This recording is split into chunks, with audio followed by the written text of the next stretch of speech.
अगर आप भी चाहते हैं कुंदन केपी इंटरटेनमेंट पर नए नए वीडियो देखने के लिए तो हमारे चैनल को सब्सक्राइब कीजिए और बेल आइकन दबाना ना भूलिए। हाँ जी, आप नहीं किए होंगे तो भूलिएगा भी नहीं, कर लीजिएगा।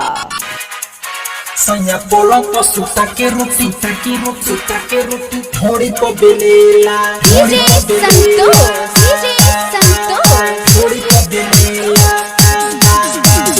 बोलो सुता के रोटी थोड़ी तो बेलेला बोलो सुता के रोटी थोड़ी तो बेलेला सैया बोलो तो सुता के रोटी थोड़ी तो बेलेला। कोई से बताई लागता शरम कोई से बताई लागता शरम चढ़ली जवानी हमर हो जाता गरम चिप्सता के दिया बुता के दर्द बड़ी देला सैया बोलो पसुता के रोटी ढोड़ी बेलेला सैया बोलो पसुता के रोटी ढोड़ी बेलेला। कोई से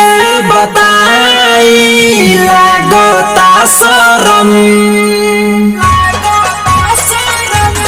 आई हाय कोई से बताई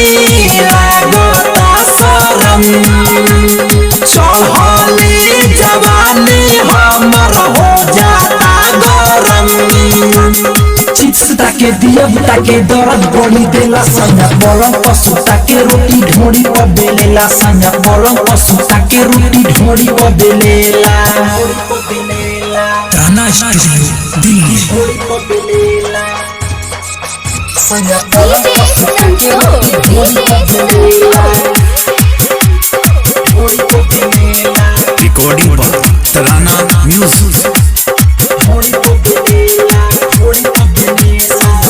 पसुता के रोटी ढोड़ी बेलेला सैया बोलो पसुता के रोटी ढोड़ी बेलेला। कितना कहीं ऊपर हम लीला डाली के पानी लहंगा को दे लगीला आए हाय कितना कहीं ऊपर हम लीला डाली के पानी लहंगा को दे लगीला डरे न कुछ ओकरा से बोली रोटी फुलावता खोली मोर चोली बात बात में हमके फंसा के राइसिया को दिला सैया बोलो पसुता के रोटी ढोड़ी बेलेला सैया बोलो पसुता